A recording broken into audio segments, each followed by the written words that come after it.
Hello all, welcome to Commerce class. Guys, unit number 2 பார்த்துட்டு இருக்கோம் forms of business organisations. ஒரு organisation அப்படின்னு எடுக்கிறப்ப எந்தெந்த டைப் ஆஃப் ஆர்கனைசேஷனில் நம்மளால் ஸ்டார்ட் பண்ண முடியும் அப்படின்ட்டு பார்த்துட்ருக்கோம். ஒவ்வொரு செக்மெண்ட்டும் ஒவ்வொரு சாப்டரும் ஒவ்வொரு டைப் ஆஃப் பிஸ்னஸை ரெப்ரசன்ட் பண்ணுதுன்னு சொல்லியிருந்தேன் ஆல்ரெடி. சாப்டர் நம்பர் 4 பொறுத்த வரைக்கும் சோல் ப்ரொப்ரைட்டர்ஷிப்னா என்னன்னு சொல்லி பார்த்தோம்.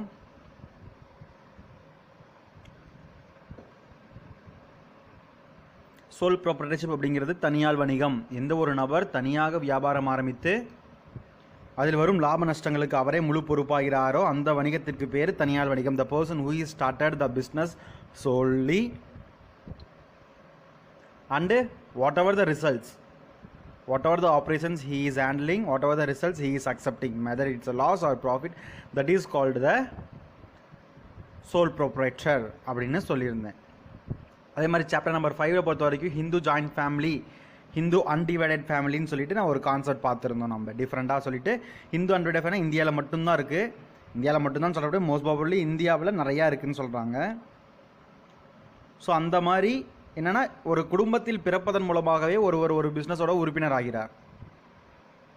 He is getting the membership by birth or marrying a that particular family person. So அதனால் அவங்களுக்கு இந்து ஜாயிண்ட் ஃபேமிலின்னு பேர் வச்சாங்க. ஒரு குடும்பத்தில் இருக்க எல்லாரும் சேர்ந்து ஒரு பிஸ்னஸ் பண்ணி அது மூலமாக வர லாபத்தை பிரிச்சுக்கிட்டாங்கன்னா அவங்களுக்கு பேர் இந்து ஜாயிண்ட் ஃபேமிலின்னு சொன்னாங்க. The person who is in leading position, the person who is more aged in that group, in that family is called a karta. கர்த்தா தான் என்ன பண்ணுவார், அந்த ஃபேமிலியை அந்த பிஸ்னஸை ரன் பண்ணுவார். கர்த்தா இருக்கப்போ அந்த பிஸ்னஸ் யாருமே எந்த ஒரு விஷயமே பண்ண முடியாது, அவர் சொல்கிறது தான் கேட்டாகணும்னு சொன்னாங்க. ஸோ அதில் இன்னொரு கான்செப்ட் சொல்லியிருந்தா பார்ட்னர்ஷிப். இது ரெண்டு கான்செப்ட் இந்த யூனிட் சாப்டர் நம்பர் 5 மட்டும். ஏன்னா ஹிந்து ஜாயிண்ட் ஃபேமிலி அப்படிங்கிறது ரொம்ப சின்ன யூனிட்டு, ஒரு வெறும் கேரக்டரிஸ்டிக்ஸ் மட்டும் தான், வேறு எதுவுமே கிடையாது. நீங்கள் நேற்றே பார்த்துருப்பீங்க. ஹிந்து அன்டிவைடட் ஃபேமிலி பொறுத்த வரைக்கும் அவ்வளோதான், முடிஞ்சிருச்சு நேற்றே. இன்றைக்கி நாம் பார்க்க போகிறது பார்ட்னர்ஷிப் ஃபார்ம். ரொம்ப பெரிய சாப்டர், வளவலான்னு போவோம் அப்படிங்கிறத விட ரொம்ப ரொம்ப டீப்பாக படிப்பாங்க. பார்ட்னர்ஷிப்னா என்ன, அதை டீடு எப்படி இருக்கும், டீடுனா அவங்க பத்திரப்பதிவு பண்ணுறாங்க பார்த்தீங்களா, பார்ட்னர்ஷிப் டீடு அக்ரிமெண்ட் போடுறாங்க பார்த்தீங்களா, அந்த அக்ரிமெண்ட்டுக்கு பேர் டீடு. அந்த டீடில் என்னென்ன எழுதியிருப்பாங்க, என்னென்ன எழுதணும், எத்தனை டைப் ஆஃப் பார்ட்னர்ஷிப் இருக்குது, கம்பெனிஸ் டைப்பில் எத்தனை டைப் இருக்குது, ஒரு எத்தனை டைப் ஆஃப் பார்ட்னர்ஷிப் ஃபேர்ம் இருக்குது, எவ்வளோ டைப்ஸ் ஆஃப் பார்ட்னர்ஸ் இருக்காங்க. ஸோ கொஞ்சம் பெரிய சாப்டர் தான் இது, சரிங்களா. ஸோ ஹிந்து அன்டிவைடட் ஃபேமிலி பார்த்தாச்சு. அதில் கீழேயே இன்னொன்று என்ன கான்செப்ட் பார்த்தீங்கன்னா பார்ட்னர்ஷிப் ஃபேர்ம்னு சொல்லிட்டு அது கீழேயே இருக்குது. எதுக்காக இந்த பார்ட்னர்ஷிப் ஃபேர்ம் அப்படிங்கிறத உருவாக்குறாங்க ஃபஸ்ட்டு நீங்களே யோசிங்க பார்க்கலாம். ஒரே ஒரு சோல் ஓனர் இல்லை சோல் ப்ரொப்ரைட்டர் இருக்கிறப்ப நம்மளால் எல்லா விஷயங்களையும் ஹேண்டில் பண்ண முடியுமா சார்? எல்லா விஷயங்களையும் ஹேண்டில் பண்ண முடியுங்களா? கண்டிப்பாக முடியாது. ஒருத்தரே எல்லா பக்கமும் கான்சன்ட்ரேட் பண்ணணும் அப்படிங்கிறது கண்டிப்பாலுமே முடியாத ஒன்று. Partnership form of organisation is an extension of sole proprietorship. Extension of sole ப்ரொப்ரைட்டர்ஷிப்போட எக்ஸ்டென்ஷன் சொல்கிறாங்க. சோல் ப்ரொப்ரைட்டர்ஷிப்பை கொஞ்சம் விரிவாக்கம் பண்ணணும்னா அதுக்கு பேர் தான் பார்ட்னர்ஷிப் ஃபார்ம்னு சொல்கிறாங்க. எதுக்காக? சோல் ப்ரொப்ரைட்டர்ஷிப்பே ஒருத்தர் தனியாலே அவனே பர்ச்சேஸையும் பார்த்துக்கிறான், அவனே சேல்ஸையும் பார்த்துக்கிறான், அவனே மார்க்கெட்டிங்கும் பார்த்துக்கிறான், அவனே எல்லா மற்ற மேனேஜ்மெண்ட் ஒர்க்கையும் பார்த்துக்கிறான். அவனுக்கு ஒரு பர்டிகுலர் ஸ்கில் தான் இருக்குது, அந்த ஸ்கில்லை எல்லா பக்கமும் யூஸ் பண்ண முடியல, ஒரே ஒரு ஆள் தான் இருக்கான், எல்லா பக்கமும் மேனேஜ் பண்ண முடியல. அப்போ என்ன பண்ணிக்கிறான், கூட வேறு ஒரு நண்பர்களையோ இல்லை ஃபேமிலி மெம்பர்ஸையோ கூட சேர்த்திக்கிறான். வேலைக்கு இல்லை, நீங்களும் கொஞ்சம் முதல் போடுங்க அப்படின்னு சொல்லி. மேபி பிஸ்னஸ் ரன் பண்ணிட்டு இருக்கிறமே அவனுக்கு இன்னும் கொஞ்சம் அடிஷ்னல் கேபிட்டல் தேவைப்படலாம். ஸோ அப்படி தேவைப்படுறப்ப அவன் என்ன பண்ணிக்கிறான், அவன் ஃப்ரெண்ட்ஸு இல்லை ஏதாவது ஃபேமிலி மெம்பர்ஸை அவன் கூடயே சேர்த்திக்கிறான். அந்த மாதிரி ஃபேர்முக்கு பேர் பார்ட்னர்ஷிப் ஃபேர்ம்னு சொல்கிறாங்க. That has already explained in the sole proprietary form of organization suffer from several drawbacks. நிறைய ட்ராபேக்ஸ் இருக்குது. எதில்? இந்த சோல் ப்ரொப்ரைட்டர்ஷிப்பில் பார்க்குறப்ப அதில் நிறைய ட்ராபேக்ஸ் இருக்குது. என்னென்ன மாதிரி ட்ராபேக்ஸ் இருக்குது? Limited capital, first one. Capital கொஞ்சமாக தான் போட முடியும். லிமிட்டட். இதெல்லாம் வந்து ட்ராபேக்ஸ். சோல் ப்ரொப்ரைட்டர்ஷிப்போட மைனஸ் பாயிண்ட்ஸ்லாம் இங்கே இருக்குது. லிமிட்டட் கேபிட்டல், ஒருத்தரால் எவ்வளோ முதல் பிரட்டிட முடியும் அதுதான். லிமிட்டட் மேனேஜரியல் எபிலிட்டி, அந்த மேனேஜரியல் அந்த மேலாண்மை பண்ணுறது லிமிட்டடாக தான் பண்ண முடியும். Concentrated risk. ஸோ ஏதாவது ஒரு விஷயத்தில் தான் அவனால் வந்து என்ன பண்ண முடியும், மூளையை செலுத்த முடியும். எல்லா விஷயத்துலையும் அவனால் மூளையை செலுத்த முடியாது. Less chance for expansion and growth. சரி சார், நம்ம வந்து ஒரு பார்ட்னர்ஷிப் தான் ஈஸியாக டெவலப் பண்ணிட்டு போயிடலாம்னு சொல்கிறீங்க, எப்படி? இதே ஒரு சோல் ப்ராப்பர்ட்டராக இருந்தால் வச்சுக்கோங்களேன், அவன் அங்கே வச்சுட்டு இருக்கான், அவன் இன்னொரு ஊரில் ஒரு பிரான்ச் ஸ்டார்ட் பண்ணால் ரெண்டையும் ஓடி போய் பார்த்துக்குவானா? கண்டிப்பாக முடியாது. இதே பார்ட்னர்ஷிப் ஃபர்மாக இருந்தால் நீங்கள் அதை பார்த்துக்கோங்க, நான் இதை பார்த்துக்கிறேன் அப்படின்னு சொல்லலாம். நீங்கள் பர்ச்சேஸ் பண்ணுறப்ப 2 கம்பெனிக்கு பர்ச்சேஸ் பண்ணுங்கள், நான் மார்க்கெட்டிங் பண்ணுறப்ப 2 கம்பெனிக்கு மார்க்கெட்டிங் பண்ணுறேன் அப்படிங்கிற மாதிரி சொல்லிக்கலாம். ஸோ பார்ட்னர்ஷிப் ஃபர்மில் இருக்கிறப்ப சோல் ப்ராப்பர்ட்டியில் இருக்கிறப்ப less chance to growth and expansions et cetera. With the result the sole trader compelled to seek cooperation of others. So இவ்வளோ ட்ராபேக்ஸ் இருக்கிறதுனால இதுக்கு ஒரு முடிவு அப்படின்னு நம்ம பார்க்குறப்ப எதில் கொண்டு போய் விடுதுன்னு பார்த்தீங்கன்னா கோஆப்ரேஷன் ஆஃப் அதர்ஸ், மற்றவங்களோட ஒத்துழைப்பு தேவைப்படுதுன்னு சொல்கிறாங்க. So that he can meet the changing situations effectively. So அவன் என்ன பண்ணிக்கலாம், அப்போ காலத்துக்கு தகுந்த மாதிரி அவனும் என்ன பண்ணிக்கலாம், மாறிக்கணும். Generally when sole trader finds too difficult to handle the problems of growth, எப்போ நம்ம வந்து ஒரு சோல் ட்ரேடர் ரொம்ப டிஃபிகல்ட்டாக ஃபீல் பண்ணுறாரோ, நம்ம க்ரோத் ஆகிறதுக்கு ரொம்ப டிஃபிகல்ட்டாக ஃபீல் பண்ணுறாரோ and expansions, he takes the partner. அவன் என்ன பண்ணுறான், பார்ட்னரை தேடுகிறான். ஒரு சோல் ட்ரேடர் அவரால் கண்ட்ரோல் பண்ண முடியல, அவரால் அந்த பிஸ்னஸை வந்து நடத்த முடியல சரியா, நமக்கு இன்னொரு ஆள் வந்து துணையாக இருந்தால் பரவாயில்லையே அப்படின்னு பார்த்தாருன்னா அவர் என்ன தேடுறாரு, உடனே பார்ட்னரை தேடுறாருன்னு சொல்கிறாங்க. Thus it happens in the next stage of evaluation of business organizations. So அதனால தான் என்ன சொல்கிறாங்க, நெக்ஸ்ட் ஸ்டேஜ் ஆஃப் இவாலுவேஷன், அடுத்த கட்ட வளர்ச்சி, ஒரு சோல் ப்ரொப்ரைட்டரோட அடுத்த கட்ட வளர்ச்சி என்னன்னு பார்த்தீங்கன்னா பார்ட்னர்ஷிப் ஆர்கனைசேஷன் சொல்கிறாங்க. The person who entered into the partnership is called partners, collectively known as firm. The person who is entered into the partnership, யாரெல்லாம் இப்போ ABCD அப்படின்னு 4 பேர் இருக்காங்க, அவங்க 4 பேருமே வந்து ஒரு பிஸ்னஸை தொடங்கி ஒரு பிஸ்னஸை பண்ணுறாங்க அப்படிங்கிறப்ப கலெக்டிவ்லி தே ஆர் கால்டு, அவங்க பேர் பார்ட்னர்ஸ்ன்னு சொல்லுவாங்க. அவங்க 4 பேர் சேர்ந்த இடத்துக்கு பேர் ஃபோம், கம்பெனி, நிறுவனம்னு சொல்லுவாங்க, இல்லை நிறுமம்னு சொல்லுவாங்க. According to Section 4 of Partnership Act 1932, partnership is the relation between the persons who have agreed to share profit of business carried by all or any of them acting for all. இந்த business partnership act 1932 பிரகாரம் பார்ட்னர்ஷிப்னா என்னன்னு சொல்கிறாங்கன்னா, partnership is the relation சொல்கிறாங்க. இது ஒரு உறவு, இது ஒருத்தர் பிட்வீன் த பர்சன், மனிதர்களுக்கு இடையேயான உறவு. எந்த மனிதர்கள்? who have agreed to share the profits, யாரெல்லாம் அவங்களோட லாபத்தை பங்கிட்டு கொள்ள விரும்புகிறார்களோ, அந்த பங்கிட்டு கொள்ள விரும்பும் பொழுது உருவாக்கப்படும் ஒரு பிஸ்னஸ் ஆனது carried business carried on all by all, maybe அவங்க எல்லாராலையுமே இருக்கலாம், இல்லை அவங்களுக்கு யாராவது ஒருத்தர் ரெப்ரசன்ட் பண்ணி பண்ணலாம், அவங்களுக்கு பேர் தான் பார்ட்னர்ஷிப் ஃபர்ம்னு சொல்கிறாங்க.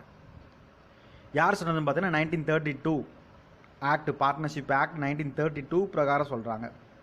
ஓகே, அப்படி இங்கே ப்ரொஃபஸர் எஃப் ஹானி அப்படிங்கிறவர் என்ன சொல்லியிருக்காருன்னு பாருங்கள். The relations which exist between persons to competent to make contracts who agree to carry lawful business in a common with the view of private gain. So தனிப்பட்ட வருமானத்திற்காக மற்றவர்களுடன் சேர்ந்து செய்யக்கூடிய தொழில்னு சொல்கிறாரு சிம்பிளாக.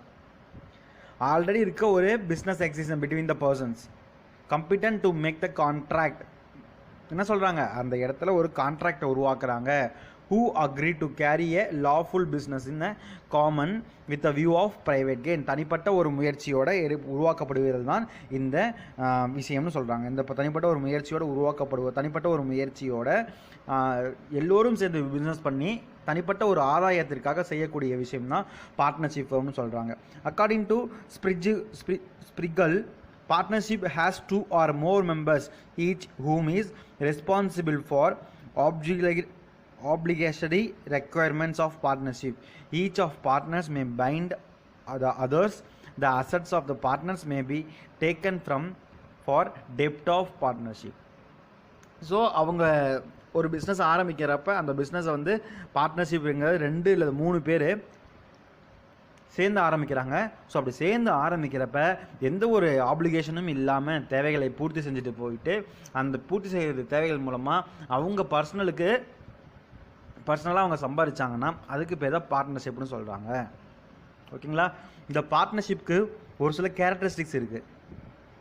இந்த பார்ட்னர்ஷிப்க்கு ஒரு சில the main characteristics of partnerships are given below. Contractual relationship. First ஒன்று என்னது? Contractual relationship. அப்படின்னா என்ன அர்த்தம்? ஒருவருக்கு ஒருவர் நடுவில் கான்ட்ராக்ட் போட்டு வேலை செய்கிறாங்கன்னு சொல்கிறாங்க. ஒரு கான்ட்ராக்ட் இருக்குது, இத்தனை பர்சன்டேஜ் லாபம் வந்தால் இத்தனை பர்சன்டேஜ் எனக்கு தரணும், இத்தனை பர்சன்டேஜ் நஷ்டம் வந்தால் அத்தனை பர்சன்டேஜ் எனக்கு வரணும் அப்படிங்கிற ஒரு கான்ட்ராக்ட் இருக்குது, அக்ரிமெண்ட் இருக்குது அவங்களுக்குள்ள. அக்ரிமெண்ட்னா என்னன்னு தெரியுதுன்னா எழுதி வச்சுக்குவாங்க. இப்போ நம்ம பாண்டு மாதிரி. இப்போ நான், தீபக்கு, ஹரிஹர மணிகண்டன், கௌசிக் 4 பேர் சேர்ந்து ஒரு பிஸ்னஸ் பண்ணுறோம். ஓகேங்களா? ஸோ அந்த பிஸ்னஸ் பண்ணுறப்போ ஒரு ட்ரெஸ் மெட்டீரியல் பிஸ்னஸ் பண்ணுறப்ப சொல்கிறேன், கௌசிக் வந்து நீ பர்ச்சேஸை பார்த்துக்கோ, உனக்கு வந்து 25% ப்ராஃபிட்டு. தீபக் நீங்கள் சேல்ஸ் பார்த்துக்கோங்க, உங்களுக்கு 25% ப்ராஃபிட்டு. ஹரிஹர மணிகண்டன் நீங்கள் என்ன பண்ணுறீங்க, இங்கே இருக்க ஃபுல்லாக மேனேஜ்மெண்ட் பண்ணிக்கிட்டு வர கஸ்டமர்ஸ் வந்து இன்வைட் பண்ணி அவங்களுக்கு தகுந்த மாதிரி சேல்ஸ் கொடுத்து ப்ராஃபிட் கொடுக்க பாருங்கள், அது உங்களோட பொறுப்பு. நான் வந்து மார்க்கெட்டிங்கை பார்த்துக்கிறேன், அது என்னோட பொறுப்பு. ஸோ இந்த மாதிரி ஒவ்வொருத்துக்கும் ஒரு பொறுப்பு கொடுக்கப்ப 25% ப்ராஃபிட்டை பிரிச்சிக்கலாம். எவ்வளோ ப்ராஃபிட் இருந்தாலும் 25% பிரிச்சிக்கலாம். ஆளுக்கு 25%, 25 into 4 100 சரியாக போயிடும்.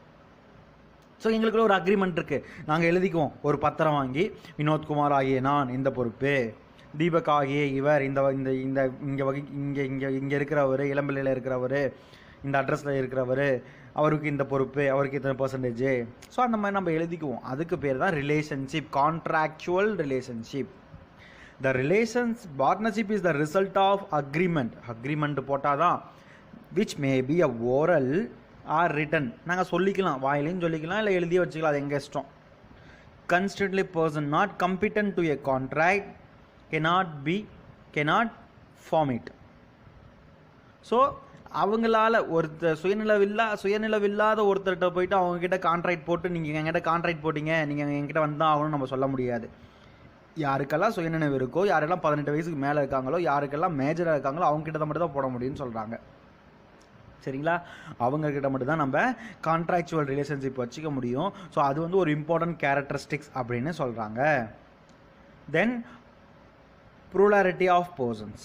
Since the partnership is the outcome of an agreement, the minimum number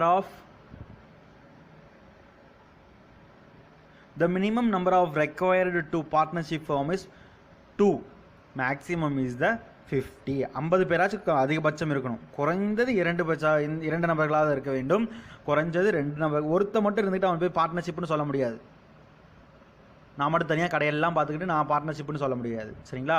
குறைஞ்சது ப்ளூராலிட்டினா பல பேர் இருப்பாங்க, பல நபர்கள் இணைந்திருப்பாருங்கன்னு அர்த்தம். Since the partnership is the outcome of agreement, the minimum number of is the 2 and maximum is the 50. 50 நபர்கள் வரைக்கும் இருக்கலாம்னு சொல்கிறாங்க. இது ஒரு 1 மார்க் கேட்கக்கூட சான்சஸ் இருக்குது, மேக்ஸிமம் நம்பர் எத்தனை அப்படின்ட்டு. Existence of business. The partnership agreement must be carried on lawful business or a professions. If there is no business, there can be no partnership. In other words, partners is not a club or a charitable association. கிளப்புங்கிறது வேறு, அசோசியேஷனுங்கிறது வேறு. சரிங்களா? அதெல்லாம் different words. அதாவது partnership அப்படிங்கிற ஃபர்முக்குள்ளே வராது.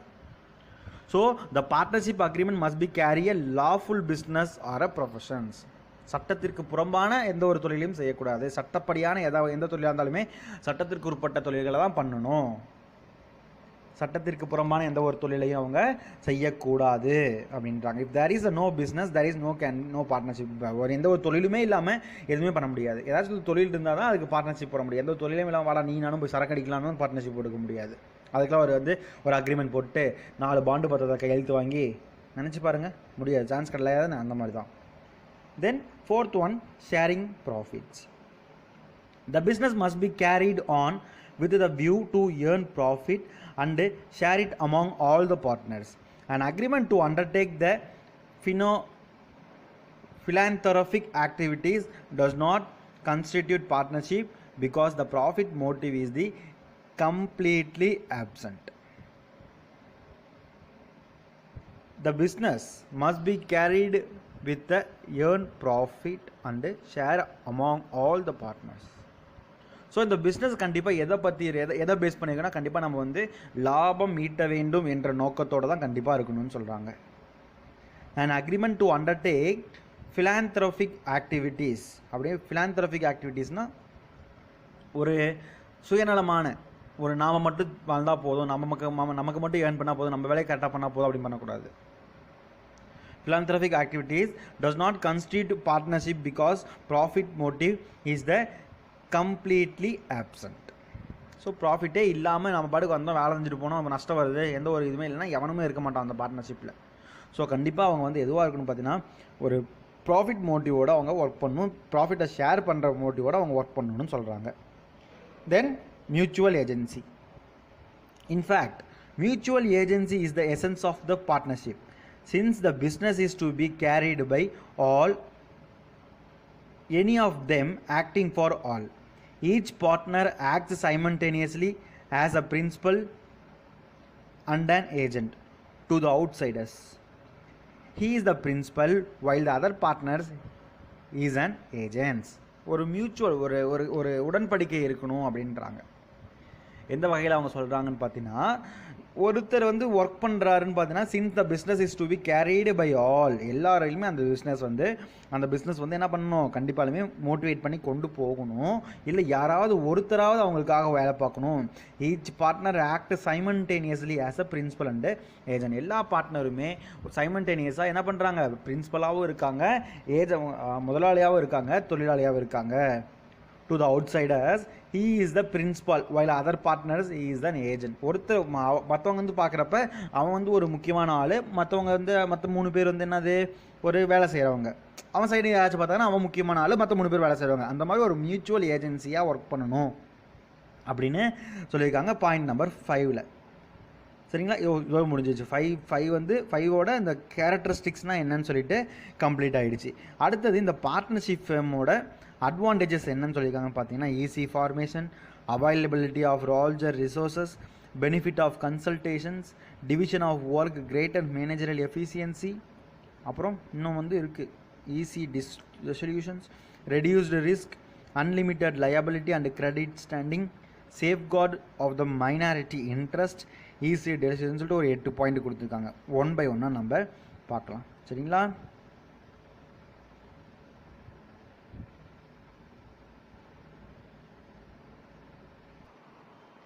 One by one அட்வான்டேஜாக நம்ம பார்க்கலாம். First one, easy formation.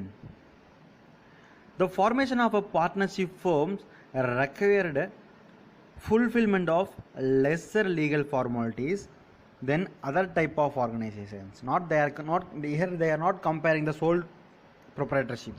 Here they are comparing the other type of partnership, means the public private limited, private limited, government companies, all those things having the large formalities to registrations. But while comparing that one, the registration of partnership firm is easy. They are telling like that, okay. The formation of a partnership firm require fulfillment of lesser legal formalities other than the other types of organizations. மற்ற நிறுவனங்களை மற்ற type of ஆர்கனைசேஷனை compare பண்ணுறப்ப இந்த partnership ஃபேர்மை வந்து register பண்ணுறது ரொம்பவே easy அப்படின்னு சொல்கிறாங்க. What require is just an agreement which can be a oral or a written. So இதுக்கு என்ன தேவை, அந்த அக்ரிமெண்ட் தேவை. மேபி அது ஓரல் அக்ரிமெண்ட்டாக இருக்கலாம், இல்லை ரிட்டன் அக்ரிமெண்ட்டாக இருக்கலாம்னு சொல்கிறாங்க. Registration of a partnership is the optional. First இது வந்து ரெஜிஸ்டர் பண்ணவே தேவையில்லை. If you want you can register, if you don't want you don't need to register in the government companies. Okay. Further, even if a firm wants to get itself registered, the registration process is a very simple. If you want to register, then it will be the very simple process only, not that much big one. The agreement is the must. Enough, முடிஞ்சு போச்சு. சரிங்களா? கம்பெனியை ஈஸியாக formation பண்ண முடியும். மற்ற கம்பெனியை ஈஸியாக மற்ற கம்பெனி மாதிரி இல்லாமல் இந்த கம்பெனியை ஃபார்மேட் பண்ணி ரெஜிஸ்டர் பண்ணுறது அப்படிங்கிறது ரொம்ப ஈஸி. அவங்க சோல் ப்ராப்பர்ட்டிஷிப்பை கம்பேர் பண்ணலை, ஃபர்ஸ்ட் ஆஃப் ஆல் சொல்லிடுறேன்.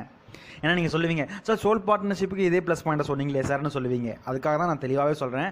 அதை நான் கம்பேர் பண்ணி சொல்லலை. மற்ற கவர்மெண்ட் கம்பெனிஸ் இன்னும் நிறையா டைப்ஸ் இருக்குது. கவர்மெண்ட் கம்பெனிஸ் இருக்குது, ப்ரைவேட் கம்பெனிஸ் இருக்குது, பப்ளிக் அண்டர்டேக்கிங் இருக்குது. அந்த மாதிரி கம்பெனிஸ்லாம் வந்து பார்த்திங்கன்னா ரெஜிஸ்ட்ரேஷன் பண்ணுறதுங்க ரொம்ப பெரிய காரியம். ஆனால் இதெல்லாம் வந்து ரொம்ப சின்ன ஈஸியாக ரெஜிஸ்டர் பண்ணலாம். அதை கம்பேர் பண்ணுறப்ப இந்த பார்ட்னர்ஷிப் ஃபர்மை ரெஜிஸ்டர் பண்ணுறது ரொம்ப ஈஸி. கண்டிப்பாக என்ன தேவை? அக்ரிமெண்ட் தேவை. அதுதான் என்ன சொல்லியிருக்காங்க, what require just an agreement which can be a oral or written. வாய் வழியாகவும் சொல்லிக்கலாம், அப்படி இல்லைன்னா எழுத்து மூலமாகவும் கொடுத்துக்கலாம். Registration of a partnership firm is the optional. இதை வந்து ஆப்ஷனலாக பண்ணுறாங்க. ஆப்ஷனலாக பண்ணலாம், பண்ணாட்டியும் போகலாம். சரிங்களா? பண்ணியே தான் ஆகணும், ரெஜிஸ்டர் பண்ணியே தான் ஆகணும் சட்டம் கிடையாது. Further even if firm wants to get it self registered, the registration process is very simple. Further அப்புறமேட்டு ஈவன் ஃபேர்ம் வாண்ட் டு, எல்லாருமே அந்த குழுக்களுக்கு பேர் தான் சொன்னேன், ஃபேர்ம்னு சொன்ன கம்பெனிக்கு அந்த நிறுவனமானது மேபி அதை வந்து ரெஜிஸ்டர் பண்ணணும்னு விரும்புனாங்கன்னா அவங்க ரெஜிஸ்டர் பண்ணிக்கலாம்.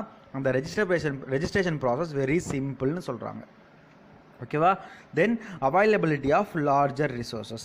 த combined capital of all the partners and greater borrowing capacity make available larger financial resources. New partners can also taken into partnership to secure more capitals. As a result, expansion of business unit become the feasible. என்ன சொல்கிறாங்கன்னா, இந்த word த combined அப்படின்னா என்ன அர்த்தம்? இந்த word கம்பைண்டுக்கு என்ன அர்த்தம்? ஒன்றாக பல நபர்கள் ஒன்றாக இணைகிறாங்க. இந்த பார்ட்னர்ஷிப்பில் ABCDன்னு சொல்லி 4 பேர் ஒன்றா இணைகிறாங்க.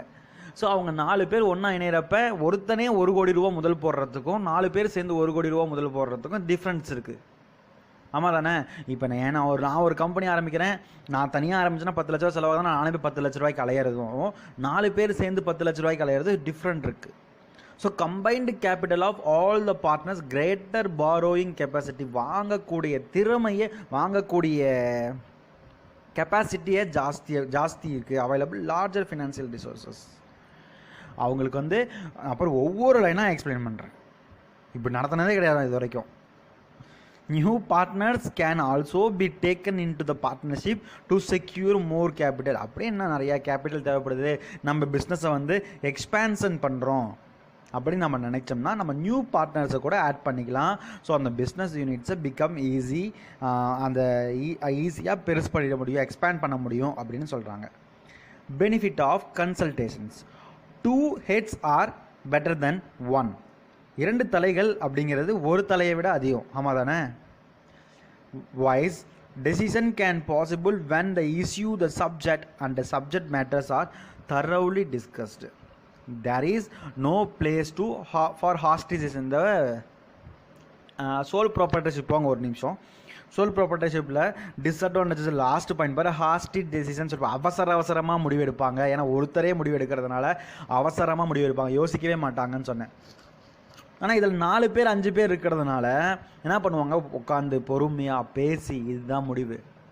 ஸோ ஹாஸ்டிட் டெசிஷன், தவறான முடிவுகள், அவசரமான முடிவுகள் இருக்க வாய்ப்புகள் இல்லைன்னு சொல்கிறாங்க. ஓகேங்களா? Division of work and greater managerial efficiency. அடுத்த 4th பாயிண்ட் நான் சொல்லிட்டு இருக்கேன். இப்போ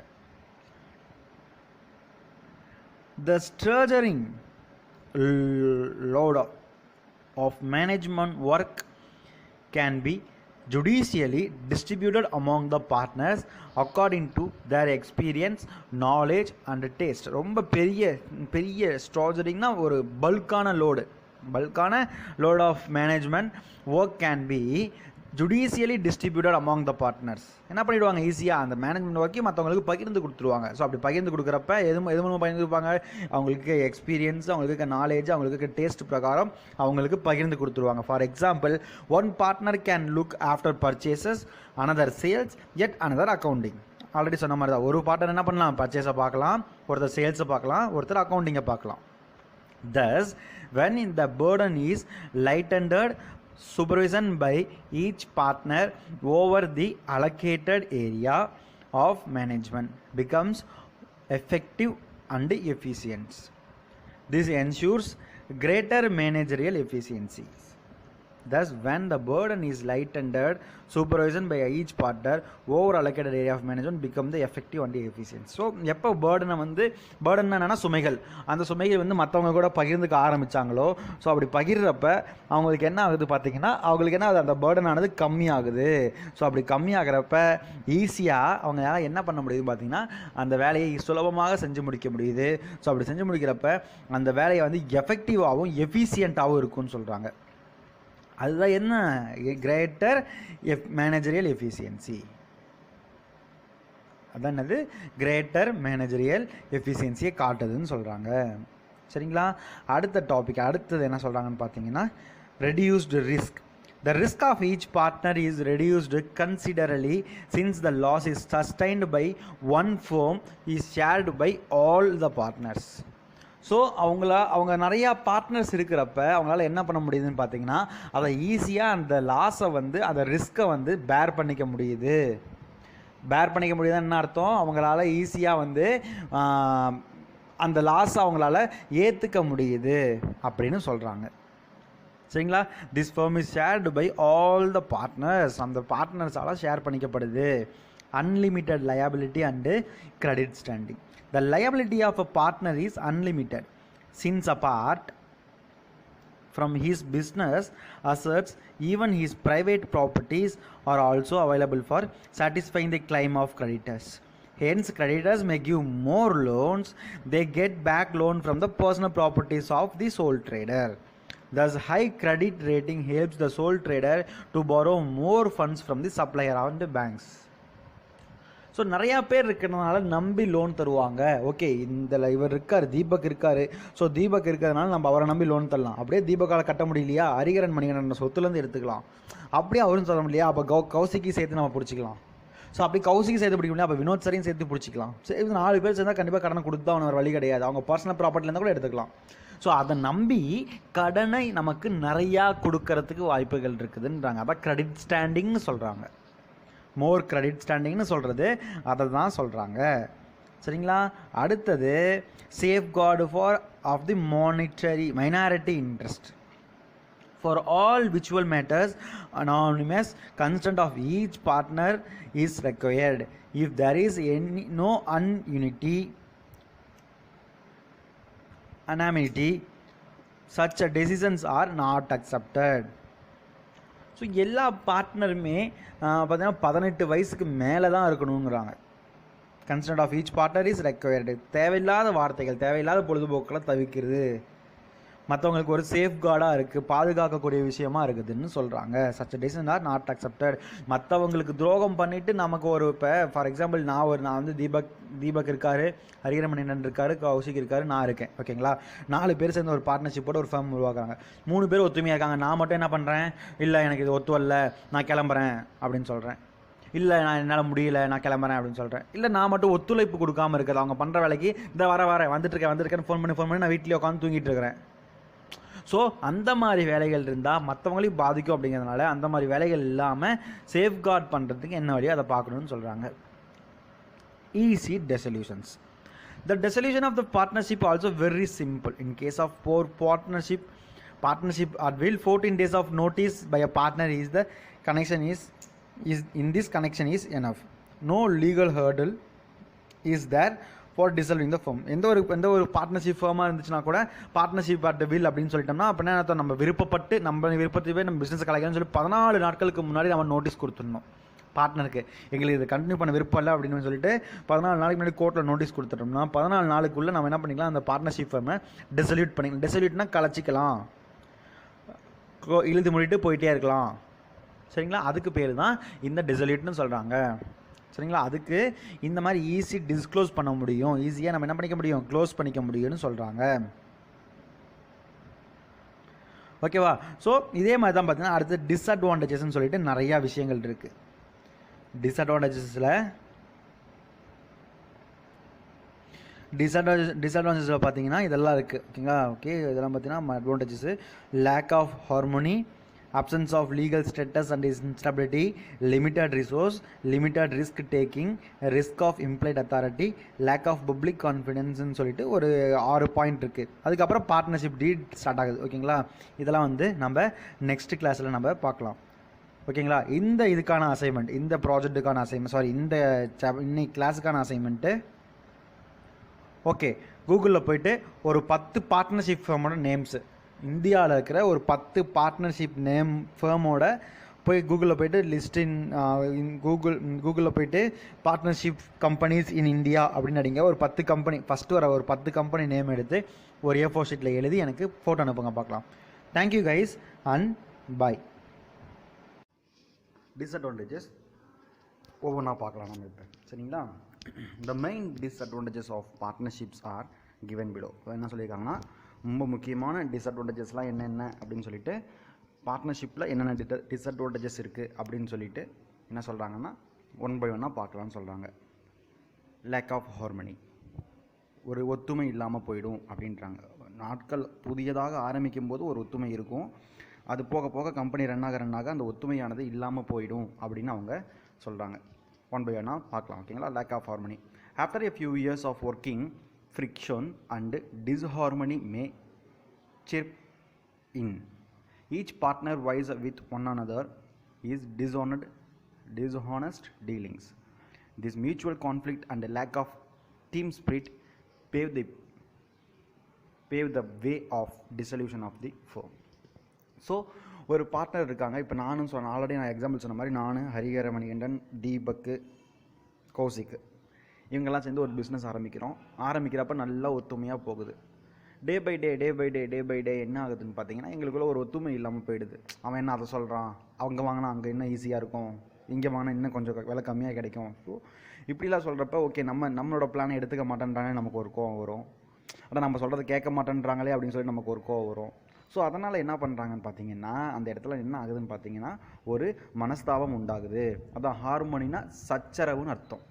லேக் ஆஃப் ஹார்மோனினா ஒரு ஒத்துமை இல்லாமல் சச்சரவாக இருக்கும், ஒரு சண்டை போடக்கூடிய ஒரு சுச்சுவேஷன் உருவாகும். அதனால் நம்ம கம்பெனியை வந்து டிசல்யூட் பண்ண வேண்டிய சுச்சுவேஷன் வரும். ஆல்ரெடி டிசல்யூட்னா என்னன்னு சொல்லியிருந்தேன் நான். டிசல்யூட்னா என்ன, கம்பெனியை க்ளோஸ் பண்ணுறது, கம்பெனியை வேண்டான்னு சொல்லிட்டு க்ளோஸ் பண்ணுறது, அதுக்கு பேர் தான் டிசல்யூட்னு சொல்லியிருந்தேன். After the few years of working, friction and disharmony may creep in. கிரிப்பின்னா உள்ள வரும்னு அர்த்தம்.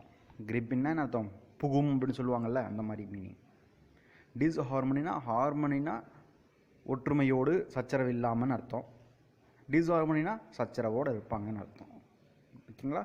Each partner wise which one another in dishonest dealings. So அவங்க ஒரு பார்ட்னரோட இன்னொரு பார்ட்னர் பேசுகிறப்பையோ, ஒரு பார்ட்னரோட இன்னொரு பார்ட்னர் சேர்கிறப்பையோ என்ன ஆகும்னு பார்த்தீங்கன்னா, அவங்களுக்குள்ள ஒரு மனஸ்தாபம் ஏற்படுவதற்கு வாய்ப்புகள் நிறையாக இருக்கிறது அப்படின்னு சொல்கிறாங்க. This mutual conflict, lack of team spirit, pave path of dissolution of the firm. So இந்த ஒரு விஷயமானது ஒரு டீமோட, ஒரு கம்பெனியோட மியூச்சுவல் அண்டர்ஸ்டாண்டிங் இல்லாதப்ப கம்பெனியை டிசல்யூட் பண்ணுற அளவுக்கு கொண்டு போய் விட்டுரும் அப்படின்னு சொல்கிறாங்க. அதுக்கு பேர் தான் லேக் ஆஃப் ஹார்மனி. சரிங்களா. அடுத்த பாயிண்டில் என்ன சொல்லியிருக்காங்க அப்படின்னு பார்த்தீங்கன்னா, absence of legal status and instability அப்படின்னு சொல்லியிருக்காங்க. என்னென்னு பார்க்கலாம். சரிங்களா. The partnership firm has no separate legal existence. It is inseparable from the partners composing it. As a result, terminable on the death or insolvency of the partner. So அவங்க வந்து எல்லா ஒரு பார்ட்னர்ஷிப்புமே ஒரு லீகல் ஒரு எக்ஸ்டென்ஷன் கிடையாது. Legal அப்படின்னு நினைத்தோன்னா ஒரு பதிவு பண்ணணும் அப்படிங்கிற சுச்சுவேஷன் கிடையாது. இஷ்டப்பட்டால் வந்து நம்ம ரெஜிஸ்டர் பண்ணிக்கலாம், இஷ்டப்படலாம் நம்ம ரெஜிஸ்டர் பண்ணாமல் போயிடலாம். ஓகேங்களா. ஸோ அப்படி ரெஜிஸ்டர் பண்ணாமல் போகிறப்ப என்ன ஆகும் பார்த்தீங்கன்னா, ஒரு இன்சால்வன்சி அப்படி இல்லைன்னா டெத் ஆஃப் த பார்ட்னர், ஏதாவது ஒரு பார்ட்னர்ஸ் இறந்துட்டாங்க, இல்லை ஏதாவது ஒரு பார்ட்னர் வந்து முடியாமல் போயிடுச்சு, இதில் கண்டினியூ பண்ண முடியாமல் போயிடுச்சு அப்படின்னு பார்க்குறப்ப அந்த இடத்துல அவங்களுக்குள்ள ஒரு சண்டை வரதுக்கு சான்ஸ் இருக்குது. அவங்களுக்கு ஏன்னா எந்த ஒரு ரிட்டன் அப்ளிகேஷனுமே இல்லை அப்படிங்கிறப்ப, எந்த ஒரு ரிட்டன் அக்ரிமெண்ட்டுமே இல்லை அப்படிங்கிறப்ப எத்தனை பர்சன்டேஜ் அவங்களுக்கு கொடுக்குறது, அவங்க ஃபேமிலியில் இருக்கிறவங்க எப்படி பார்க்குறது, அதெல்லாம் எதுவுமே இருக்காது. அப்படிங்கிறதுனால இது வந்து ஒரு தேவையில்லாத அது ஒரு இன்சால்வன்சியாக ஒரு இறக்குற சமயத்தில் ஒரு பிரச்சனையை உண்டாக்கக்கூடும் அப்படின்னு சொல்கிறாங்க. Then limited resource. Maximum numbers of partners in a partnership form 10 in the case of banking business and 20 in other cases.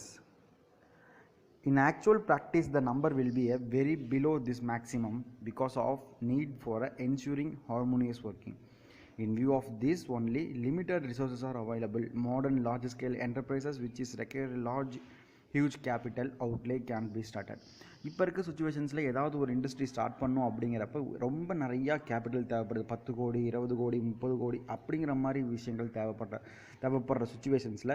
ஆனால் நம்ம என்ன பண்ணலாம், as per procedure partnership banking பிஸ்னஸாக இருந்தால் 10 பேர் எடுத்துக்கலாம். இதெல்லாம் 1 மார்க்கில் வரும். பேங்கிங் பிஸ்னஸாக இருந்தால் 10 பேர் எடுத்துக்கலாம். இல்லை மற்ற பிஸ்னஸாக இருந்தால் 20 மெம்பர்ஸ் வரைக்கும் நம்ம பார்த்துக்கலாம் அப்படின்றாங்க. ஸோ 40 கோடி 50 கோடி தேவைப்படுற பிஸ்னஸ்க்குலாம் இந்த இடத்துல பார்க்குறப்ப லிமிட்டட் ரிசோர்ஸ் அதுக்காக தான் சொல்லுவாங்க. In actual practice number will be the very low in this maximum case.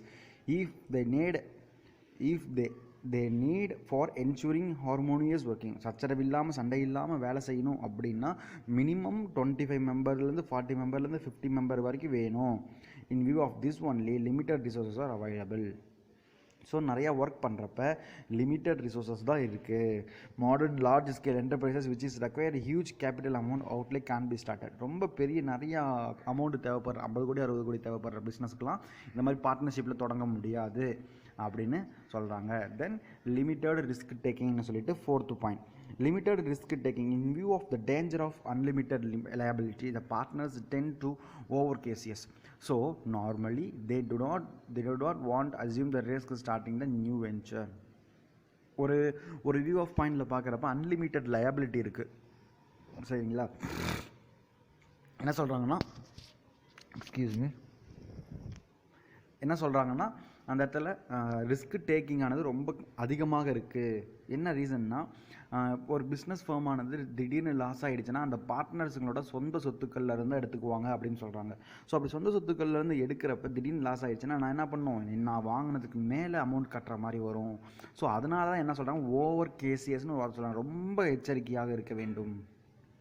அவன் நமக்கு என்னன்னு சொல்லிட்டு அவன் போயிட சான்ஸ் இருக்குது, நமக்கு என்னன்னு சொல்லிட்டு இவன் போயிட சான்ஸ் இருக்குது. ஸோ அப்படி போகிறப்ப யாருக்கு லாஸ்ன்னு பார்த்தீங்கன்னா அந்த மெயின் பார்ட்னருக்கு தான் லாஸ் ஆகும்னு சொல்கிறாங்க. ஸோ அதனால் do not want to assume the risk of starting new venture. புதிய கம்பெனி ஸ்டார்ட் பண்ணுறப்ப ஏற்படக்கூடிய ஒரு ரிஸ்க் பார்த்தீங்கன்னா ஜாஸ்தி. அதனால் வந்து பார்ட்னர்ஷிப்பு வேண்டாம் அப்படின்னு சொல்கிறாங்க.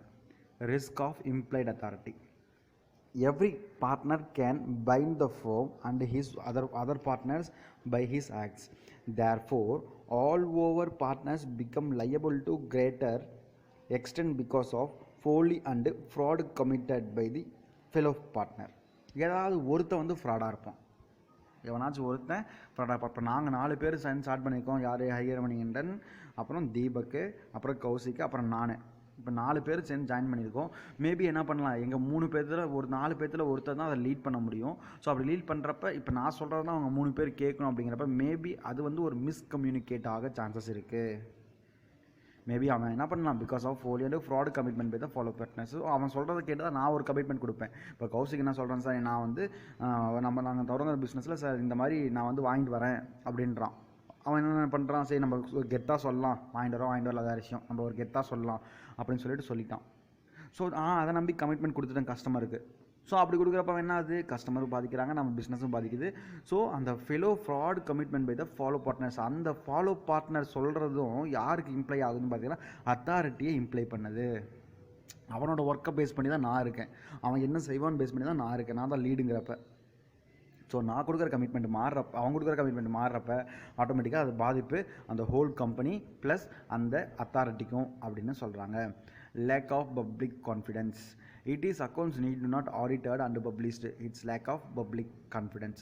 ஸோ இந்த அக்கௌண்டன்ஸ்லாம் பார்த்தீங்கன்னா எந்த ஒரு ஆடிட்டருக்கும் போக தேவையில்லைன்னு சொல்கிறாங்க. டேக்ஸ் வந்து ரொம்ப கம்மி அப்படிங்கிறத எந்த ஒரு ஆடிட்டருக்கு போக தேவையில்லை, பப்ளிஷும் பண்ண தேவையில்லை. ஏன்னா பார்ட்னர்ஷிப்புங்கிறாங்க, அவங்க என்ட்ரி பண்ணவே, அவங்க வந்து என்ன பண்ண தேவையில்லை, ரெஜிஸ்டர் பண்ணவே தேவையில்லை. ரெஜிஸ்டர் பண்ணால் என்ன பண்ணணும்னு இப்போ நம்ம அடுத்தது பார்க்க போகிறோம். ரெஜிஸ்டர் பண்ணவே இல்லை அப்படிங்கிறப்ப அது வந்து ஒரு மக்களோட ஒரு நன்மதிப்பை பெறாது அப்படின்னு சொல்கிறாங்க. அதுதான் என்ன சொல்லியிருக்காங்க பார்த்தீங்கன்னா லேக் ஆஃப் பப்ளிக் கான்ஃபிடென்ஸ் அப்படின்னு சொல்லியிருக்காங்க. ஓகேங்களா? ஸோ இதெல்லாம் என்னதுன்னு பார்த்தீங்கன்னா என்னது சொல்லுங்கள் பார்க்கலாம். Disadvantages of partnership. சரிங்களா? இப்போ நம்ம அடுத்து பார்க்க போகிற டாபிக் என்னென்னு பார்த்தீங்கன்னா partnership deed and its content. பார்ட்னர்ஷிப்னால் என்னன்னு சொல்லிட்டு இப்போ அதாவது ஏபிசிடின்னு சொல்லிட்டு 4 பேர் இருக்காங்க. ஏ அப்படிங்கிறவன் ஃபஸ்ட்டு ஒரு பிஸ்னஸ் ஆரம்பிக்கிறான், தனியால் வணிகமாக சோல் பார்ட்னர்ஷிப்பாக ஆரம்பிக்கிறான். அவனால் எல்லா பக்கமும் கான்சன்ட்ரேட் பண்ண முடியல. அதுக்காக என்ன பண்ணுறான், அவன் கம்பெனியில் இத்தனை ப்ராஃபிட் பர்சன்டேஜுக்கு ஆட்களை சேர்த்துக்கொள்கிறான். ஸோ அப்படி ஆட்களை சேர்த்துக்கொள்ளும்போது அது என்னவா மாறுது, பார்ட்னர்ஷிப் ஃபார்மாக மாறுது. என்ன சொல்கிறாங்க, ஏ அப்படிங்கிறவன் பர்ச்சேஸை பார்த்துக்கோ, பி அப்படிங்கிறவன் சேல்ஸை பார்த்துக்கோ, டி அப்படிங்கிறவன் மார்க்கெட்டிங்கை பார்த்துக்கோ, சி அப்படிங்கிறவன் என்ன பார்த்துக்குவான், அங்கே இருக்க அக்கௌண்டன்ஸு மேனேஜ்மெண்ட் ஒர்க்லாம் நீ பார்த்துக்கோன்னு சொல்லிட்டு ஜாயின் பண்ணுறாங்க. 4 பேருக்கு 25% ப்ராஃபிட் போட்டு இதெல்லாம் ஒரு எழுத்துப்பூர்வமாக ஒரு டாக்குமெண்ட்டாக ஒரு அக்ரிமெண்ட்டாக தேவைப்படுது ஃப்யூச்சர் ரெஃபரன்ஸ்க்கு. இன்கேஸ் டி அப்படிங்கிறவன் செத்து போயிட்டா அதை யாருக்கு கொடுக்கணும், அவனுக்கு அதில் இருக்கா இல்லையா, அதில் வந்து ஷேர் இருக்கா இல்லையா, இதுக்கெல்லாம் ஒரு ப்ரூஃபாக ஒரு அக்ரிமெண்ட் தேவைப்படுது பார்த்தீங்களா. அந்த அக்ரிமெண்ட்டுக்கு பேர் தான் டீடுன்னு சொல்லுவாங்க. டீட் அப்படிங்கிறது என்ன, பத்திரம்னு நம்ம தமிழில் சொல்லுவோம். ஆமாம் தானே. இந்த வீடெல்லாம் பார்த்திங்கன்னா இன்னார் கொடுத்தாங்க இருந்தாலும் சொல்லிட்டு கொடுத்து அந்த டீடுக்கு அந்த பத்திரத்துக்கு பேர் தான் டீடு. அதில் என்னென்ன இருக்கும், அந்த டீடுன்னா என்ன, அதில் என்னென்ன அந்த டீடில் என்னென்ன மேட்டர்ஸ் எழுதியிருப்பாங்க அப்படிங்கிறத நம்ம இந்த டாப்பிக்கில் நம்ம பார்க்க போகிறோம். Partnership deed and it's condense இல்லை கண்டென்ஸ், சரிங்களா. Okay. Through partnership agreement need not necessarily to be in a writing. It is important to have a written agreement in order to avoid misunderstandings. என்ன சொல்கிறாங்க, partnership agreement அப்படிங்கிற ஒன்று நம்ம வந்து எழுதி தான் வச்சுக்கணுங்கிறது அவசியம் கிடையாது. இருந்தாலும் எழுதி வச்சுக்கணும். எதுக்காக, ஃப்யூச்சரில் மிஸ் அண்டர்ஸ்டாண்டிங் கண்டிப்பாக வரும். எந்த ஒரு பார்ட்னர்ஷிப் ஃபேமாக இருந்தாலுமே ரிட்டன் அக்ரிமெண்ட் இல்லைன்னா நம்ம வந்து ஏமாந்து தான் போவோம், சரிங்களா. Written agreement in order to avoid misunderstanding வார்த்தை கொடுத்துருக்காங்க பாருங்க. அவாய்டை நான் தவிர்க்கிறதுக்காக, மிஸ் அண்டர்ஸ்டாண்டிங்கை தவிர்க்கிறதுக்காக. It is a desirable have to be written agreement. அவங்க வந்து என்ன பண்ணணும், கண்டிப்பாலுமே எழுதி வச்சிருக்கிற ஒரு எழுதி வச்சிருக்கக்கூடியது, எழுதி கையால் எழுதப்பட்ட பத்திரமானது அவசியம்னு சொல்கிறாங்க. ஓகேங்களா. A carefully drafted partnership deed helps in ironing out differences which may develop among the partners, ensuring the smooth running of partnership business. It should be properly stamped and registered. It should be properly and future court கேட்ல case போகணும்னா கண்டிப்பாக அதை ஃபியூச்சராக வந்து நம்ம register பண்ணி stamp போட்டிருக்கணும். Carefully drafted partnership deed helps in ironing the difference which may developing among the partners. அதாவது ஃப்யூச்சரில் பிஸ்னஸ் ரன் ஆகிட்டு இருக்கிறப்ப நமக்குள்ளே ஒரு மனஸ்தாபம் ஏற்பட்டுருச்சு அப்படின்னா, என்னோட ப்ராஃபிட்டை என்கிட்ட கொடுங்க, என்னோட ஷேரை என்கிட்ட கொடுங்க, நான் கிளம்புறேன் அப்படின்னு சொல்கிறப்ப எனக்கு அந்த அக்ரிமெண்ட் தேவைப்படும் கண்டிப்பாக. அப்படி கொடுத்தா மட்டுமே தான் என்னால் என்ன பண்ண முடியும், கண்டிப்பாலுமே அந்த இடத்துல என்னோட அக்ரிமெண்ட்டை வாங்கிட்டு நான் போக முடியும். எனக்கு வந்து கரெக்டான ஷேர் கிடைக்க சான்சஸ் இருக்குது. இன்கேஸ் நான் இறந்துட்டா கூட என் பையனோ இல்லை என்னோட ஸ்பௌஸோ என்னோட ஹையர்ஸோ என்னோட சக்ஸஸர்ஸோ என்ன பண்ணுவாங்க, அந்த இடத்துல அவங்க வந்து ஈஸியாக அந்த இடத்துல அவங்க என்ன பண்ணிக்க முடியும், அந்த டீடை வந்து வாங்கிக்க முடியும். அந்த டீடு இருந்தால் மட்டுமே தான் அவங்களால அந்த ஷேரை வந்து கேட்க முடியும். ஸோ ஸ்மூத் ரன்னிங்னா என்ன அர்த்தம், which may developed among the partners ensuring the smooth running இந்த பார்ட்னர்ஷிப் பிஸ்னஸ். ஒரு பார்ட்னர்ஷிப் பிஸ்னஸ் ரன் பண்ணிட்டு இருக்கிறப்ப போயிட்டு இருக்கிறப்ப தெளிவாக போக வேண்டும், எந்த ஒரு பிரச்சனையும் இல்லாமல் போக வேண்டும் அப்படின்னா ஒரு ரிட்டன் அக்ரிமெண்ட் கண்டிப்பாக இருக்கணும். அந்த ரிட்டன் அக்ரிமெண்ட் பேர் தான் என்னது, டீடுன்னு சொல்லுவாங்க, சரிங்களா. அந்த டீடில் என்னென்ன விஷயங்கள் இருக்குன்னு சொல்லிட்டு 1 by 1 கொடுத்துருக்காங்க இங்கே. First name of the firm, அந்த கம்பெனியோட பேர் இருக்கணும், அந்த கம்பெனியோட பேர் இருக்கணும்னு சொல்கிறாங்க. Then nature of proposed business, என்ன மாதிரி பிஸ்னஸ் நாம் பண்ண போகிறோம், எந்த மாதிரி பிஸ்னஸ் தெளிவாக கேட்டுக்கோ, இதில் தான் நீங்கள் ப்ராஜெக்ட் இருக்குது. நேம் ஆஃப் த ஃபர்ம் அப்படிங்கிறது அந்த கம்பெனியோட பேர், சரிங்களா.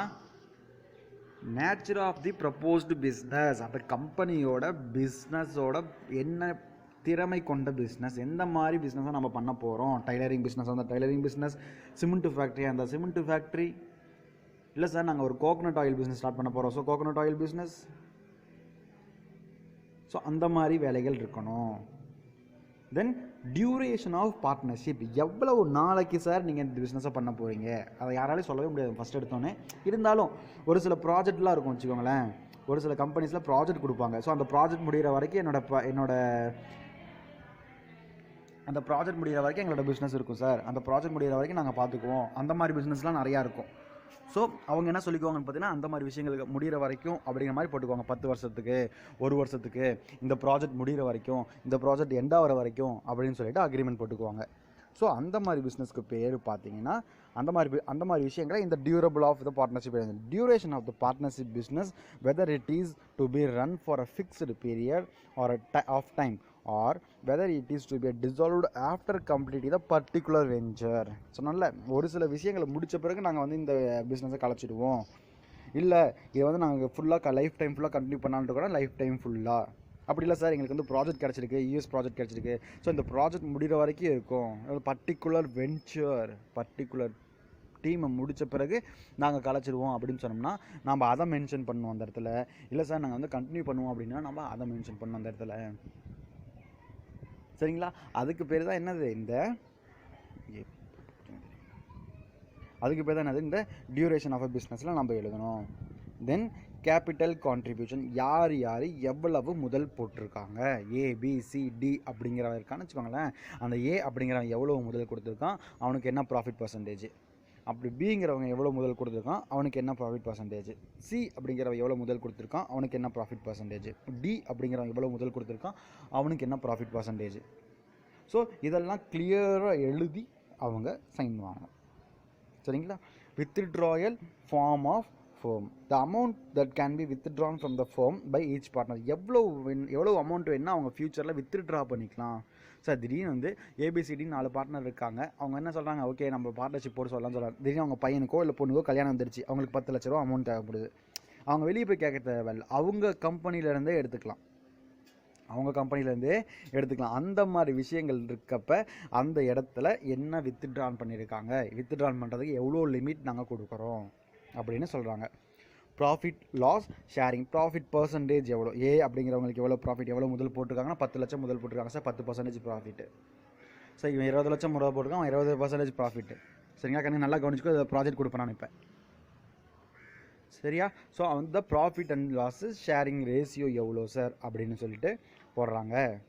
சரியா? Partnership business, if the profit sharing ratio is not specified in the deed, all partners must be share profits and bear losses equally. அதை மென்ஷன் பண்ணல அப்படின்னா ஈக்குவலாக 4 பார்ட்னர் இருக்காங்கன்னா 25%, 25%, 25%, 25% ஈச்சா அப்படி எதுவும் மென்ஷன் பண்ணலன்னா, இல்லை சார் நாங்கள் வந்து இவன் வந்து A அப்படிங்கிறவன் 10 லட்ச ரூபா முதல் போட்டிருக்கான், B அப்படிங்கிறவன் 50 லட்ச ரூபா முதல் போட்டிருக்கான் சார், எப்படி ஒன்றா தரது அப்படின்னு நீ ஃபீல் பண்ணிங்கன்னா you need to divide according to that one. சரிங்களா? Interest on capital, whether any interest is allowed to be capital, if so the rate of interest, if the deed is silent on interest on capital, the rules of interest capital in the partnership act will be take effect.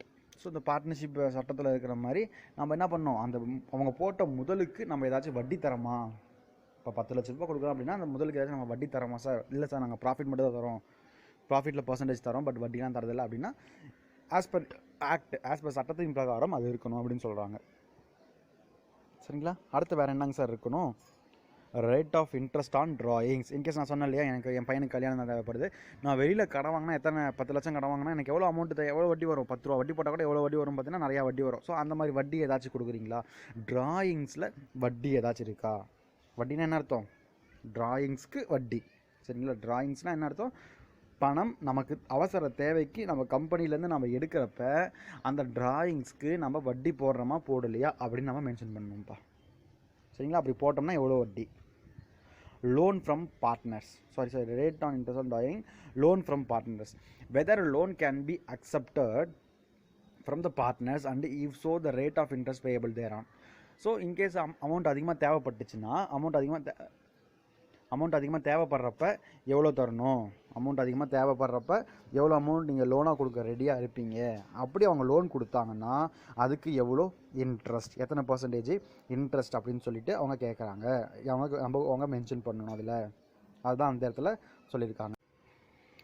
அடுத்தது accounts keeping, யார் அக்கௌண்ட்டை maintain பண்ண போகிறாங்க, எந்தெந்த மாதிரி மெத்தட்ஸில் accounts keep பண்ண போகிறாங்க, profit and loss மெத்தட்ஸ்லையா இல்லை வேறு ஏதாச்சும் மெத்தட் இருக்கா அப்படின்னு சொல்லிட்டு இல்லை சும்மா ஜஸ்ட்டு கையில் எழுதி வச்சுக்குவாங்களா, அந்த மாதிரி அதை என்னன்னு சொல்லிட்டு அதை வந்து டிக்ளேர் பண்ணியிருக்கணும், எழுதியிருக்கணும். அதுக்கடுத்து பார்த்தீங்கன்னா salary and commission to the partners. Salary and amount of salary of commission payable to the partners for their services unless the specially provided no partner is entitled to any salary. ஏதாச்சும் ஒரு salary கொடுப்பாங்க. என்ன ரீசனுக்குன்னா அவன் அங்கே செய்கிற வேலையை நம்ம கம்பெனிக்கு செய்கிறப்ப apart from the profit percentage தாண்டி ஏதாவது ஒரு சேலரின்னு சொல்லிட்டு ஃபிக்ஸ் பண்ணிவிட்டு அவங்களுக்கு கொடுக்குறாங்களா அப்படின்னு சொல்லிட்டு இந்த இடத்துல மென்ஷன் பண்ணுவாங்க. அதுக்கடுத்தது ரிட்டையர்மெண்ட் அப்படிங்கிறது என்னென்னு பார்த்தீங்கன்னா அந்த பர்டிகுலர் பார்ட்னர் எந்த வயசில் ரிட்டையர்மெண்ட் ஆவார். Matters relating to the retirement of partners. The arrangement to be made for paying out the amount due to retired or deceased partner must be also stated. In case நடுவில் இறந்துட்டால் எவ்வளோ amount அவங்களுக்கு கொடுப்பாங்க, இல்லை அவங்களோட profit share வேறு யாருக்கு போகும், திடீர்னு சொல்லிட்டு அவங்க ரிட்டையர் ஆகிறேன்னு சொல்கிறப்ப அப்போ என்ன ப்ரொசீடிங்ஸ், எத்தனை நாளைக்கு முன்னாடி அந்த ப்ரொசீடிங்ஸ் என்னன்னு சொல்லிட்டு இதில் டீட்டெயில்டாக எழுதியிருக்கணும்னு சொல்லியிருக்காங்க. Then goodwill valuations. First of all goodwill அப்படிங்கிறது என்னென்னா தமிழில் நற்பெயர்னு சொல்லுவாங்க.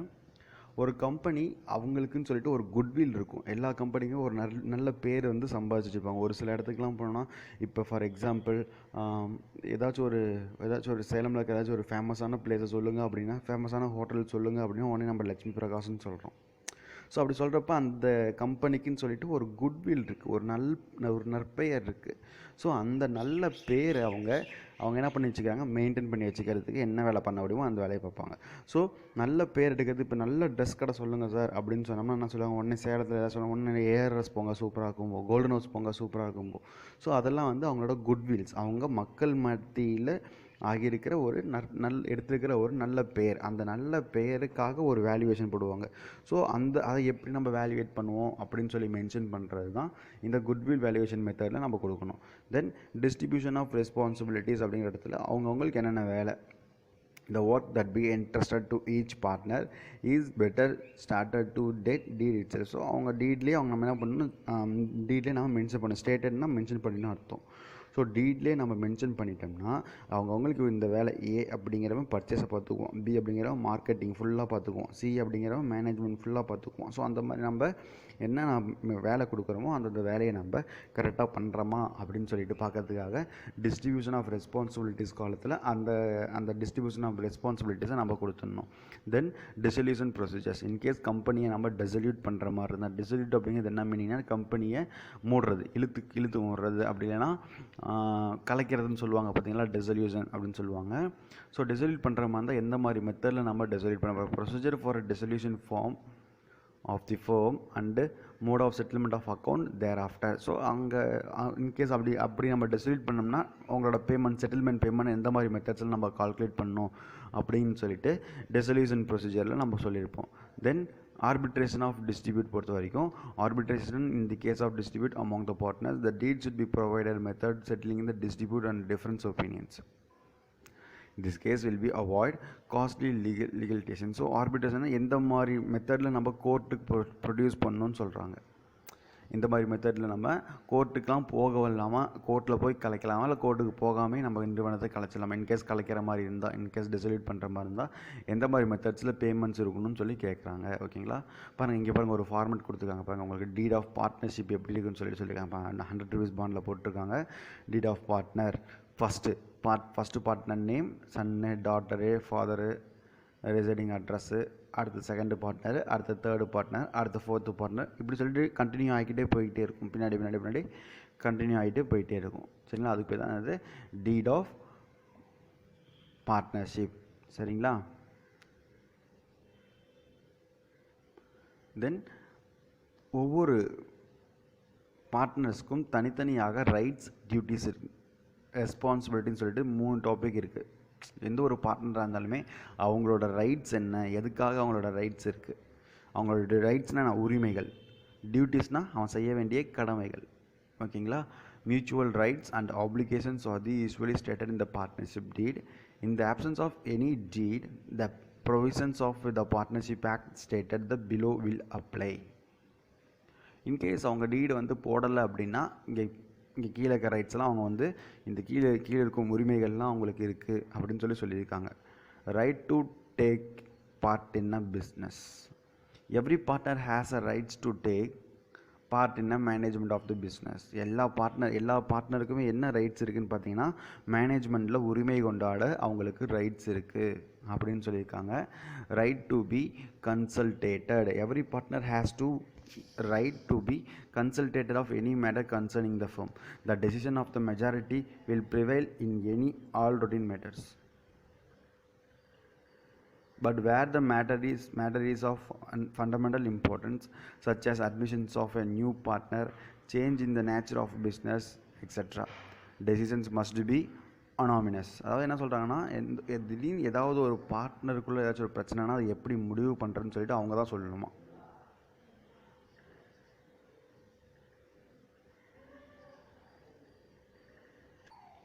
ஸோ அவங்களுக்குள்ளே ஏதாவது ஒரு பிரச்சனை அப்படிங்கிறப்ப எந்த மாதிரி டிசைட் பண்ணிக்கலாம், எந்த மாதிரி முடிவு எடுத்துக்கிறது, யார் மூலமாக முடிவு எடுக்கிறது, இதெல்லாம் யார் முடிவு பண்ணுவாங்கன்னு பார்த்தீங்கன்னா இந்த பார்ட்னர்ஸ் தான் முடிவு பண்ணுவாங்க. அந்த பார்ட்னர்ஸ்குள்ளே என்ன கன்சல்டட் அப்படின்னா எந்த விஷயங்களை எப்படி முடிக்கிறது கன்சல்டட் அப்படிங்கிற மாதிரி சொல்கிறாங்க. சரிங்களா, அது வந்து இவங்க தான் முடிவு பண்ணணும் அப்படின்னு சொல்கிறாங்க. Then right of access of books, records and document. Every partner has a rights of access to the all records and books of accounts and to examine the and copy them. அதாவது எல்லா பார்ட்னருக்குமே இன்னொரு உரிமைகள் என்ன இருக்குதுன்னு பார்த்தீங்கன்னா அங்கே இருக்கிற accounts maintenance book எப்போ வேணாலும் பார்க்குறதுக்கு அவங்களுக்குலாம் உரிமை இருக்குதுன்னு சொல்கிறாங்க. எப்போ வேணாலும்னா என்ன அர்த்தம்னா, என்ன மீனிங்கில் சொல்கிறாங்கன்னா எந்த மாதிரி விஷயங்களை வந்து பார்க்குறதுனாலும் அவங்க வந்து பார்த்துக்கலாம், அவங்க வந்து அந்த புக்ஸ் வந்து காப்பி எடுத்துக்கலாம் அப்படின்னு சொல்கிறாங்க. அதுதான் சொல்கிறாங்க right of access to books, record and டாக்குமெண்ட்னு சொல்லியிருக்காங்க. Every partner has a rights to access all records of books of accounts and examine and copy them.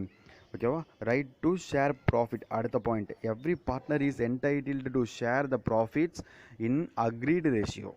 எல்லாத்துக்கும் என்ன உரிமை இருக்குதுன்னா நமக்கான ப்ராஃபிட்டை நம்ம அக்ரீடு பண்ண ரேஷியோவில் வாங்கிறதுக்கு உரிமை இருக்குதுன்னு சொல்கிறாங்க. நம்ம என்ன பண்ணிக்கலாம், நமக்கு உரிமை இருக்கிற ப்ராஃபிட்டை நம்ம கேட்டு கூட வாங்கிக்கலாம். கேட்டு தான் வாங்கணும் அப்படின்னா கேட்டு தான் வாங்கணும். If no profit sharing ratio is specified in the deed, I must be shared equally. அப்போ அந்த டீடில் எந்த ஒரு ப்ராஃபிட்டோட ரேஷியோவும் 30+, 40+, 50+ போடாமல் இருந்தாங்கன்னா அவங்க என்ன பண்ணிக்கலாம், அதை வந்து ப்ராஃபிட்டை வந்து ஈக்குவலாக பிரிச்சுக்கலாம்னு சொல்கிறாங்க. Then rights to receive the interest வாங்குறதுக்கு அவங்களுக்கு உரிமை இருக்குது. The partner has a rights to receive the interest of loan advanced by him to firm and agreed rate where nor it is stipulated the interest plus 6% allowed. என்ன சொல்கிறாங்கன்னா, அவன் அந்த கம்பெனிக்கு லோனுன்னு ஒன்று கொடுத்துருப்பான்னு சொன்ன பார்த்தீங்களா. இன்கேஸ் அவன் பர்சனல் அமௌண்ட்லேருந்து எடுத்து கொடுத்தான்னா, ஷேர் இல்லை, கேபிட்டல் கிடையாது, கேபிட்டலுக்கு அப்புறம் ஏதாச்சும் ஒரு அமௌண்ட்டு கொடுத்தான்னா அது வந்து பார்த்திங்கன்னா அதுக்கு தனியாக இன்ட்ரெஸ்ட் போட்டு வாங்கிக்கலாம் அப்படின்னு சொல்கிறாங்க. சரிங்களா. அடுத்தது right to be indemnified. Every partner has a rights to be indemnified by the firm of all acts other partners in ordinary courses of business. He has further rights to receive back amount spent by him on behalf of the firm. Only thing, he must have the acted prudently. Every partner has a rights to indemnify to firm of all acts others partners in ordinary courses of the business. So அந்த பிஸ்னஸுக்கு தகுந்த மாதிரி செயல்படுவதற்கு மற்ற பார்ட்னருக்கு ஆணையிடுவதற்கு இவங்களுக்கு உரிமை இருக்குதுன்றாங்க. அது அகைன்ஸ்டாக போனாங்கன்னா அப்படி போகாதீங்க, அந்த தப்பு நம்ம ப்ரொசீஜர் அது கிடையாது, நீங்கள் இந்த ப்ரொசீஜர் தான் வரணும் அப்படிங்கிற மாதிரி சொல்லி அவங்க திரும்ப கால் பேக் பண்ணுறது, அந்த மாதிரி விஷயங்களை சொல்கிறாங்க. ஓகேங்களா. அதுக்கு வந்து அவங்களுக்கு உரிமை இருக்குதுன்னு சொல்கிறாங்க.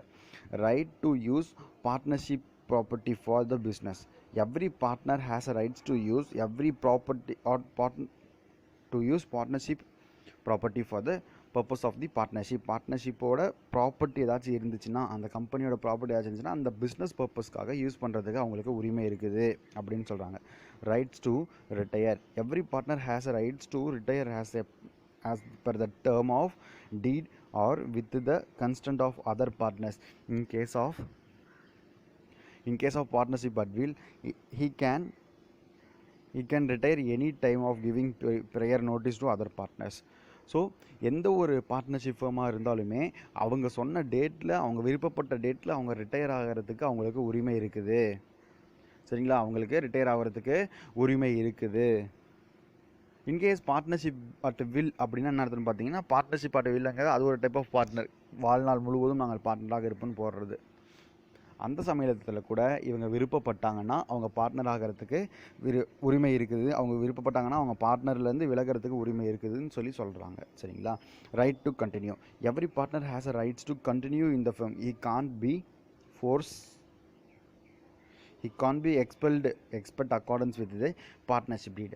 பார்ட்னர்ஷிப் டீடுக்கு முன்னாடியே, பார்ட்னர்ஷிப் டீட்லேருந்து டேட் வரத்துக்கு முன்னாடியே நீங்கள் பார்ட்னர்ஷிப்லேருந்து விலகிடணும்னு சொல்கிறதுக்கு உரிமை கிடையாதுன்னு சொல்கிறாங்க. சரிங்களா, ஒரு பார்ட்னர் இருக்கார், அவருக்கு வந்து பார்ட்னர்ஷிப்பில் கண்டினியூ பண்ணணும்னு ஐடியா இருக்குது. ஆனால் அவர் என்ன பண்ணுவாருன்னு பார்த்தீங்கன்னா, நீங்கள் வந்து விலகிக்கணும், கண்டிப்பாக விலகிக்கணும், நீங்கள் எங்களுக்கு ஒத்து வர மாட்டீங்க அப்படின்லாம் சொல்லக்கூடாது. அவங்க வந்து ஈஸியாகவே அவங்க வந்து கண்டினியூ பண்ணுறதுக்கு ஐடியா இருந்துச்சுன்னா கண்டினியூ பண்ண வைக்கணும்னு சொல்கிறாங்க. சரிங்களா, அடுத்தது டியூட்டிஸ் ஆஃப் த பார்ட்னர்.